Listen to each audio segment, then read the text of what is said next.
OK, la caméra QHY 168C.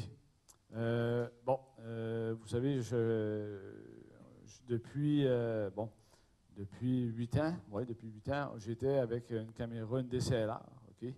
Puis je me suis dit, bon, à un moment donné, je vais revenir à la caméra CCD, mes couleurs cette fois. Je voulais avoir la couleur, ça ne me tente pas de faire des filtres. Fait que, la couleur. Fait que, j'ai choisi cette caméra sur le site de QHY. Dans le fond, c'est QHY CCD. Il y a vraiment beaucoup de modèles. S'il y en a qui n'ont pas été voir, là, vous pourrez aller voir. Là. Il y a beaucoup de modèles. Ça va il y a toutes les grandeurs. Là, vous pouvez voir en haut à gauche. Là. Toutes les grandeurs. Il y a des CCD, il y a des CMOS. Moi, celle qui m'a intéressé, c'est la 168C. Ici, ici, la 168C. Oui, celle-là. Vous remarquez que, on parle de 16 bits, il y a une version 12 bits, puis il y a une version 14 bits. La version 12 bits est 300$ moins chère. Là. Mais finalement, quand on a regardé ça, moi et Damien, on a décidé de prendre naturellement la 14 bits. Fait qu'on est parti avec ça. Mais moi, ce qui m'intéressait, c'était surtout, d'une part, 16 mégapixels, 4,8 microns. C'est à peu près la même taille que j'ai sur ma Canon T1i, qui date quand même de quasiment 15 ans, cette caméra-là, 12-15 ans. C'est à peu près les mêmes tailles de pixels, puis à peu près la même grosseur des fichiers. Ça fait que je voulais avoir le même champ. Je ne voulais pas avoir un CCD plus petit ou nécessairement plus grand. Je voulais avoir le même champ que j'ai avec la Canon. C'est pas mal ce qui se rapprochait de plus. Ça fait que finalement, on va faire un petit peu un tour concernant le traitement d'image. Sur un CCD, on le sait, il y a du bruit, bien entendu. On reconnaît des pixels chauds. Hein, ceux sont tout le temps allumés, eux autres, toujours au même endroit. Et le reste, c'est du bruit qui est intrinsèque à la caméra, on va dire. Ça fait que, dans le fond, les opérations, naturellement, ils vont demeurer, c'est les mêmes opérations qu'on connaît. Il n'y a pas de changement avec ça. Que ce soit une DSLR ou une caméra CCD, c'est le même traitement. Pas de problème là-dessus. Un petit retour, juste sur les matrices CCD, les matrices de Bayer. On les a montrées peut-être 50 fois dans les 20 dernières années. Mais quand même, vous savez que sur une caméra couleur, il y a des pixels qui vont absorber le rouge, le vert et le bleu. Et après ça, c'est avec ces informations-là qu'on va générer, par exemple, notre image rouge, verte ou bleue. Les trois couleurs primaires. Là, ce qui est intéressant, c'est que finalement, on se ramasse avec un pattern comme ça. Dans le cas de la caméra QHY 168 et dans le cas de plusieurs caméras Canon et Nikon, c'est le pattern qu'on a, RGGB. Okay? Ça, vous voyez, ça c'est pas des pixels. C'est pas des pixels, c'est des photosites. Okay? On va le voir comme ça, c'est des photosites. Fait que dans le fond, c'est les micro-lentilles en avant puis qui vont aller concentrer les rayons rouges. Là, pourquoi on met plus de vert? C'est que l'œil est plus sensible au vert. Fait qu'on en met deux.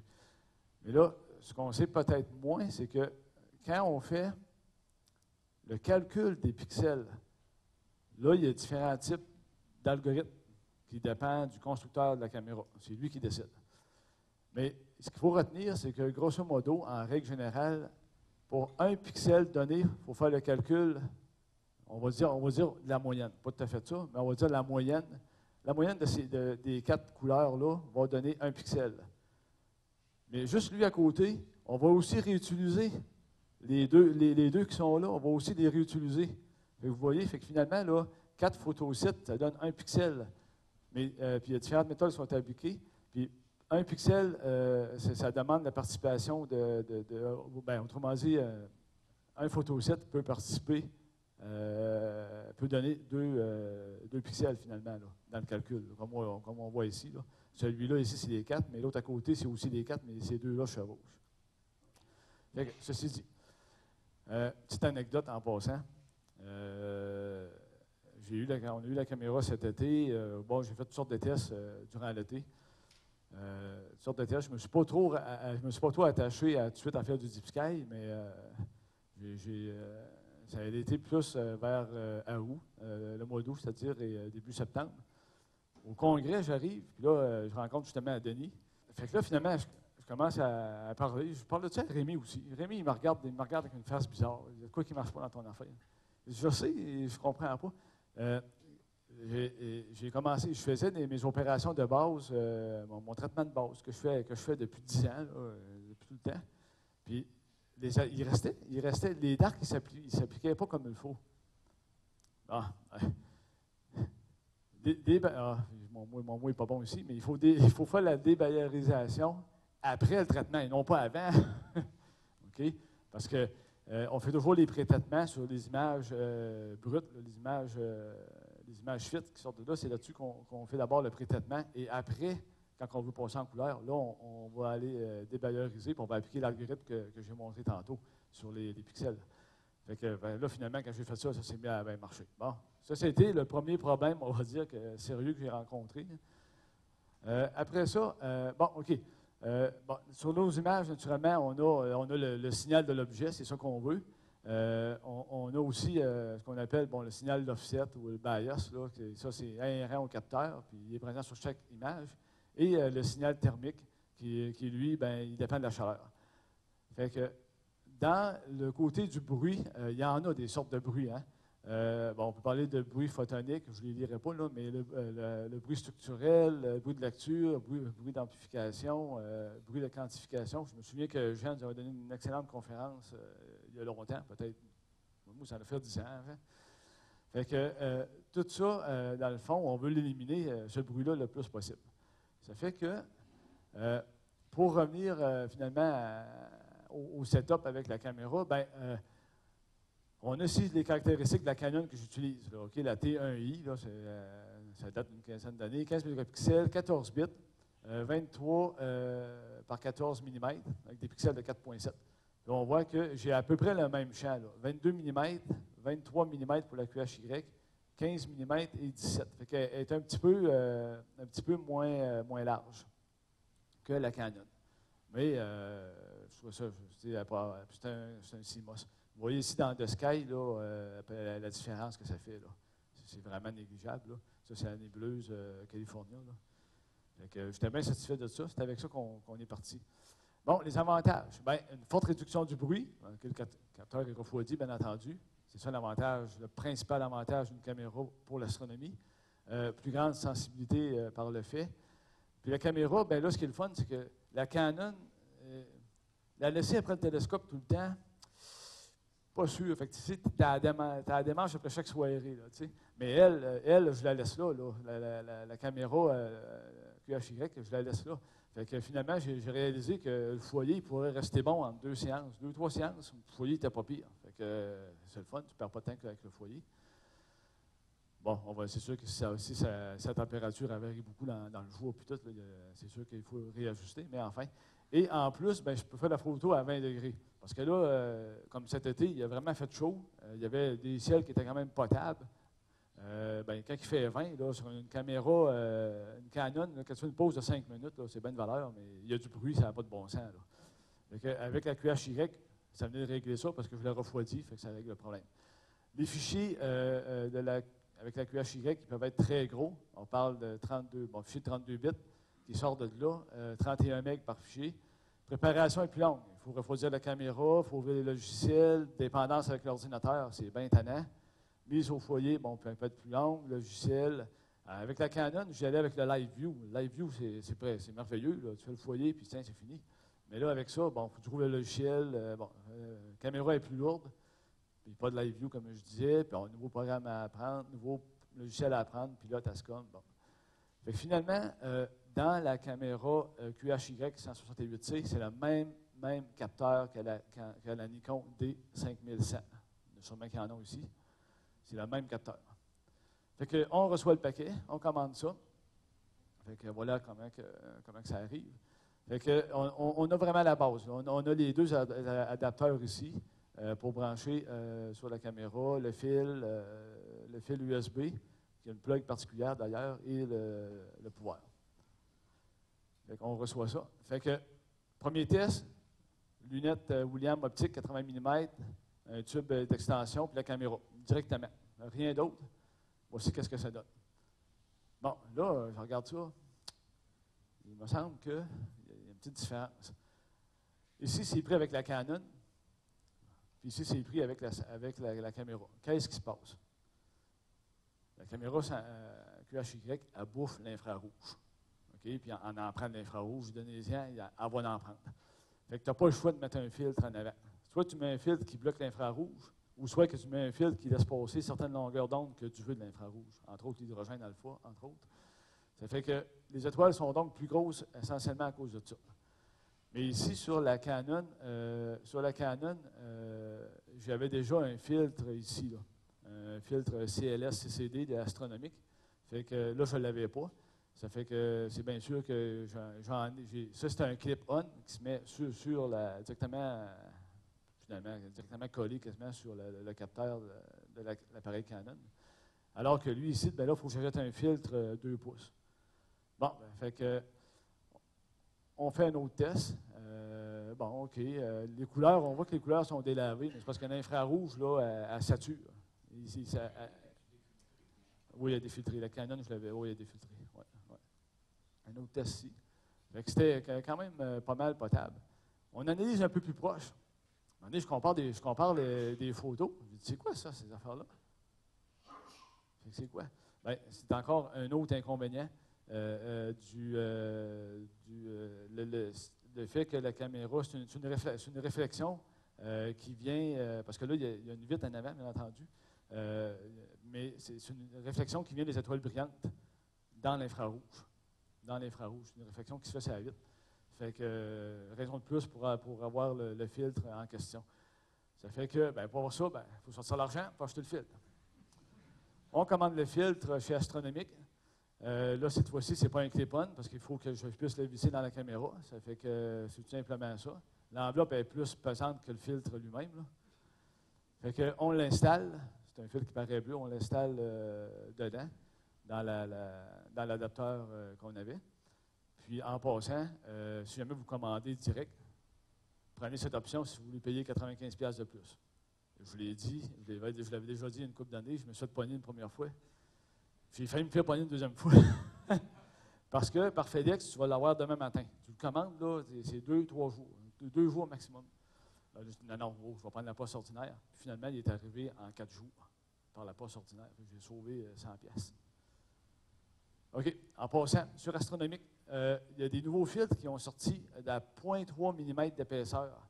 L'avantage de ça, c'est que si vous faites du grand champ avec une lentille, mettons 11 mm grand champ, vous allez avoir beaucoup moins de distorsion sur les bords du champ.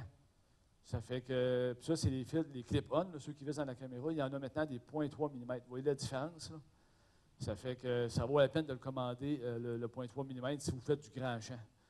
Fait que, je l'ai mis juste pour ne pas l'oublier. Puis le filtre CLS-CCD, dans le fond, c'est ça. Ça fait qu'il laisse passer beaucoup, 450 jusqu'à 550 pratiquement. Fait qu'autrement dit, là, c'est dans le bleu-vert un petit peu. Là. Et après ça, l'infrarouge, ben, c'est ça qui laisse passer. Tout le reste est coupé. Tout le reste est coupé. Fait que là, ça, le filtre, il va naturellement augmenter ton contraste. Puis beaucoup à part ça. Tu vas avoir un meilleur contraste. Puis, naturellement, ce qui t'intéresse le plus dans le rouge, là, la bande d'hydrogène alpha, ben, elle passe, il n'y a pas de problème. OK. Fait que ça, c'est le setup que j'avais avec la Canon. Alors, ici, le filtre Flatner, le filtre astronomique, le clip-on, qui clip dans la caméra, et le capteur qui est situé ici. OK? Fait que dans le fond, avec le réducteur de focale ou le fil Flatner, il y a une distance optimum qu'il faut respecter. Mais moi, quand j'avais installé ce setup-là, je n'avais jamais regardé ça. J'ai vissé ça là-dedans, puis ça a marché tout de suite. Je ne me suis jamais posé de questions. Mais finalement, si on fait un petit calcul, bon, c'est dans le fond, là, 1, ici, il faut l'enlever, là. 10 mm pour le T-ring, 44 mm. Le capteur de la Canon, là, il est à 44 mm du bord. Et tu calcules ça, ça fait 55. Le fil Flatner que j'utilise là, la distance optimale, c'est 57 mm. Fait que là, j'étais à 55, ça marchait bien. Fait que, donc, j'étais correct. J'ai dit, là, puis vous voyez, ça, c'est des photos que j'ai faites avec la Canon. Là.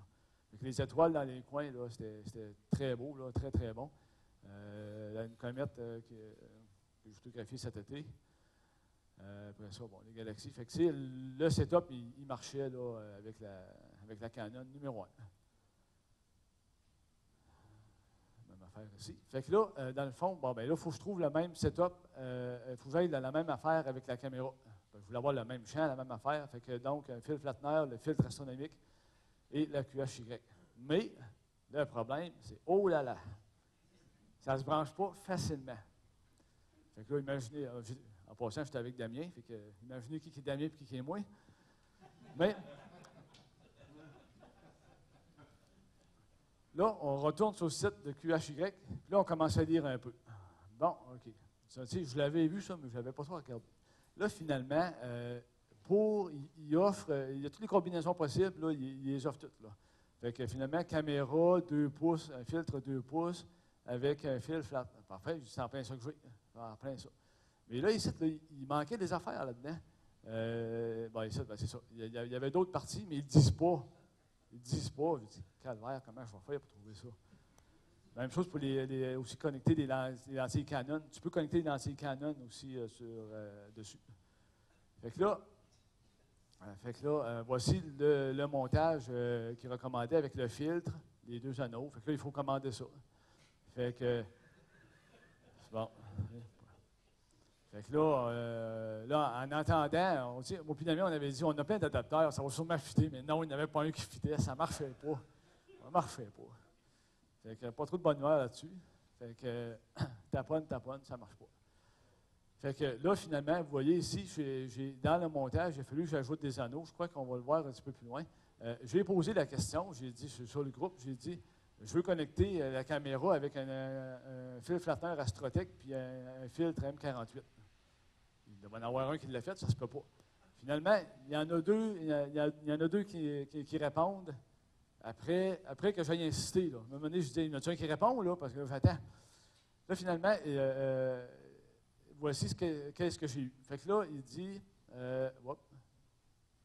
dans le montage, bon, ben, c'est pas compliqué, ça te prend le O0018, le 277, le fil, 76, 70, et ça te prend ça. Bah, tabarnak.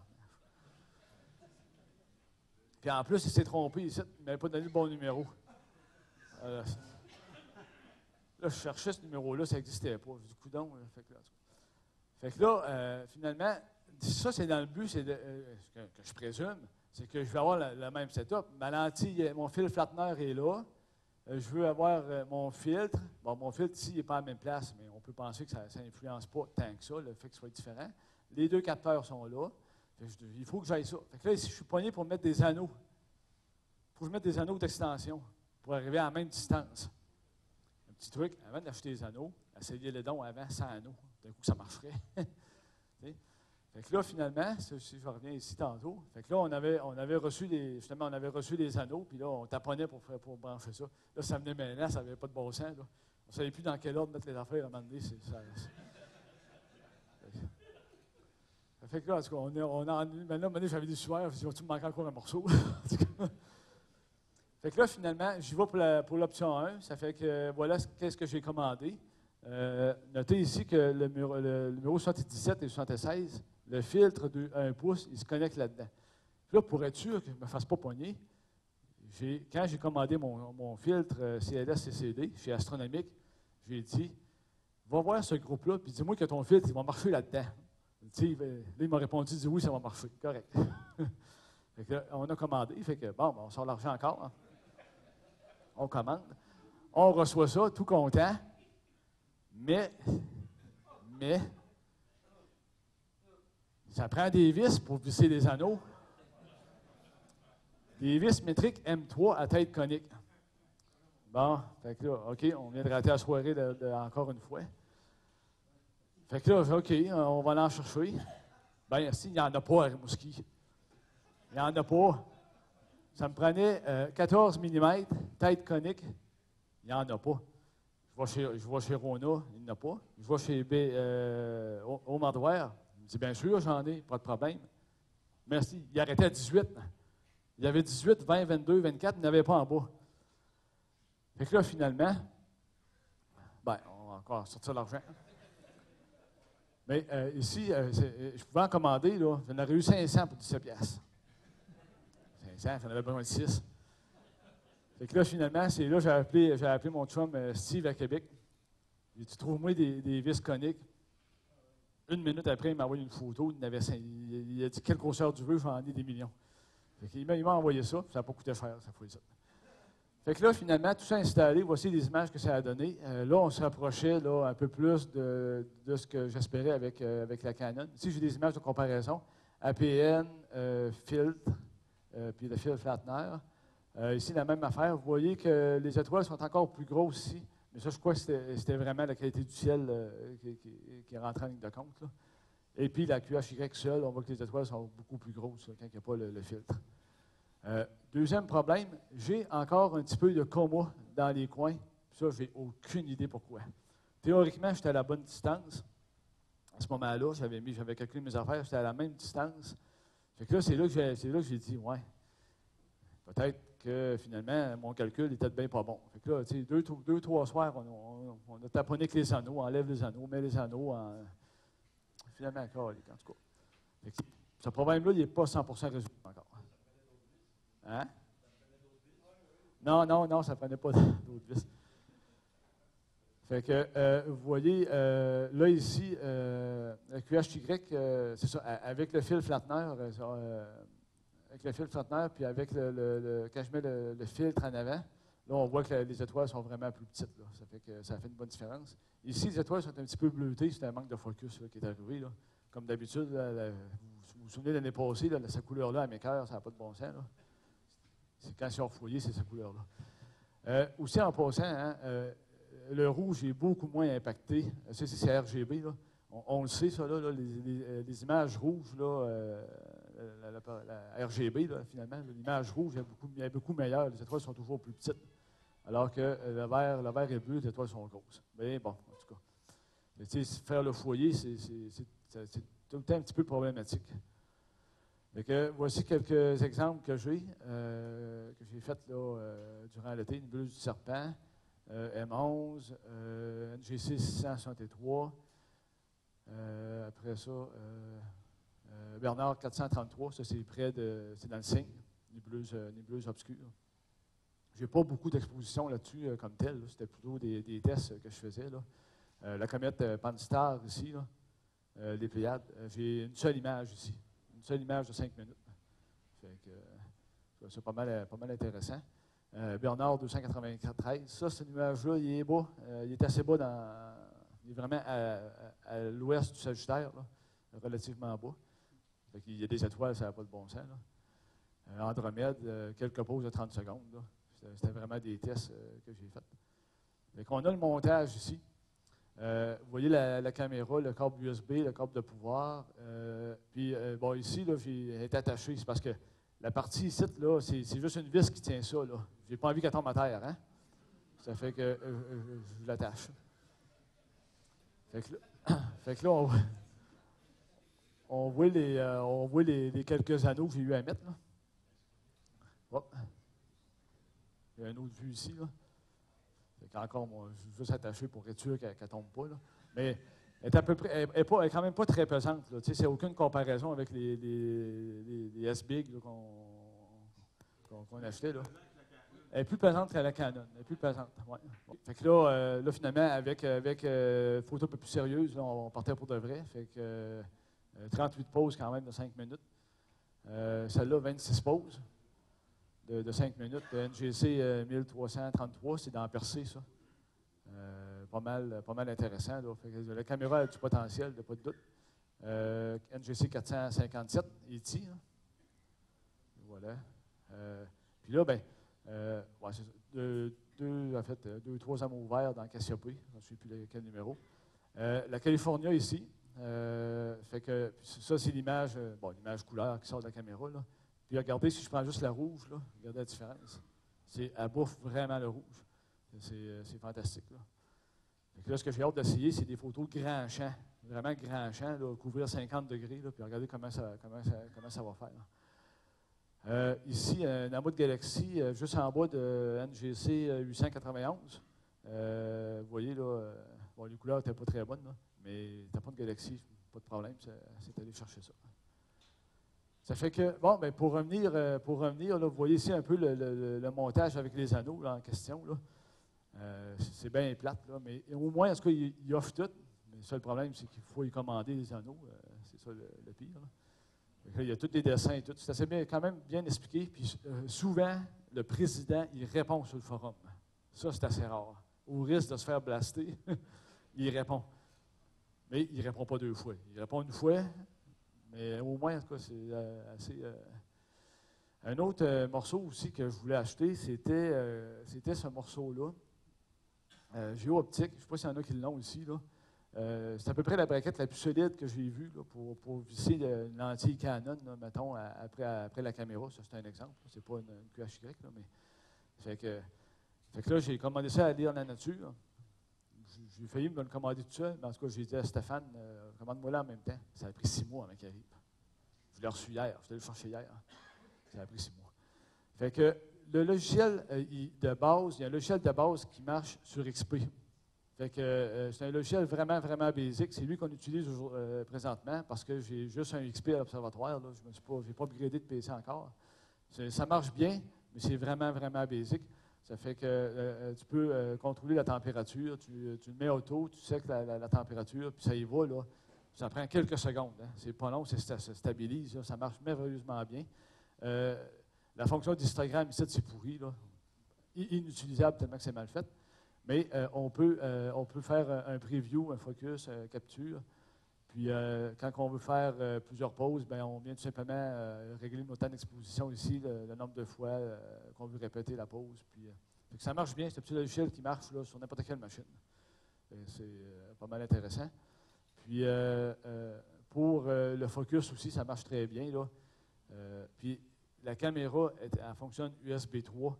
Puis sur les forums, la caméra négocie le plus vite possible. Fait que si tu vas avec USB 2, c'est à ton risque. Fait que là, finalement, il y en a qui se sont plaints. Ils ont dit ça n'a pas de bon sens, ça plante tout le temps, puis on n'a pas USB 3. Fait que là, il y a eu une option, je ne l'ai pas mis, mais il y a une option qui a été rajoutée ici dans Tool. Là. Il y a une option qui permet de réduire le trafic USB. Fait que là, ça dit à la caméra, bien, calme-toi un peu, là, podcast pas trop. Là. Mais même en USB 2, toute l'image au complet, je suis capable de faire le foyer dessus. Ça prend à peu près 1 seconde le taux de rafraîchissement. Fait que, c'est 1 seconde, c'est un petit peu trop long, mais on est capable de le faire pareil. Toute l'image au complet. Fait que juste une section ici, il n'y a pas de problème, là, on fait le foyer. Bon, OK, on a fait 2. C'est quoi j'ai dit? OK. Une autre amélioration, c'est que moi aussi, je suis automatisé à cette heure. Mon robot, il s'appelle Damien. Fait que Damien, il va ouvrir l'observatoire parce qu'on a 2 télescopes dans le même observatoire. Fait que Damien, il va ouvrir la section pour faire ses étoiles variables. Là, je lui dis en même temps, rouvre dans la mienne. Il rouvre la mienne, il met ça sur une étoile, puis après ça, je suis autonome. Je suis capable de le contrôler après ça dans la maison avec voyons, quel logiciel qu'on dit. Oui, c'est Blue Wire, ça marche bien. Ça fait que ça, c'est une amélioration. Puis ce soir-là, ben là, j'attendais juste que le foutu bandeau de nuage s'en aille. Rimouski était en plein là. Il faisait pas beau ce soir-là. Mais fait que là, c'est une amélioration qu'on a faite. Fait que ça fonctionne en remote. Un autre projet qu'on a fait avec Louis. C'est Louis que je cherchais tantôt, c'était Louis. Louis, il nous a envoyé un message après le congrès. Il nous avait parlé des astéroïdes. Il nous a envoyé un message.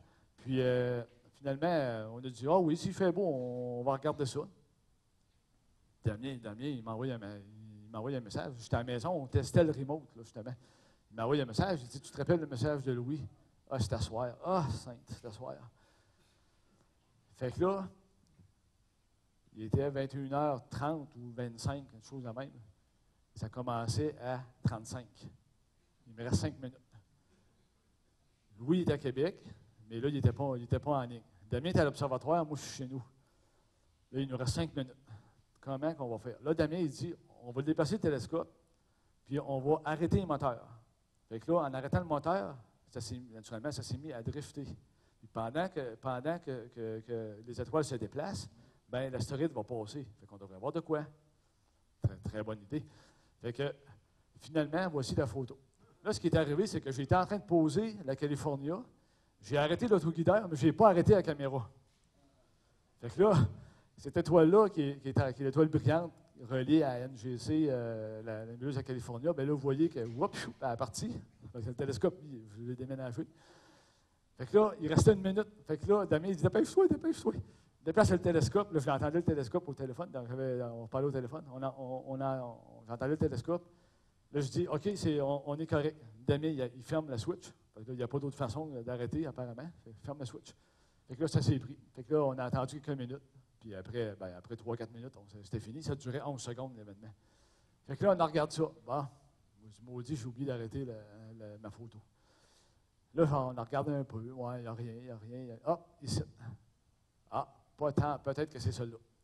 Fait que là, j'arrive chez nous. Je repère des étoiles ici. Je repère ça. On ne savait pas si on était à la bonne place. Là. On avait déplacé vite. Puis on avait eu le temps de rien faire, aucun setting.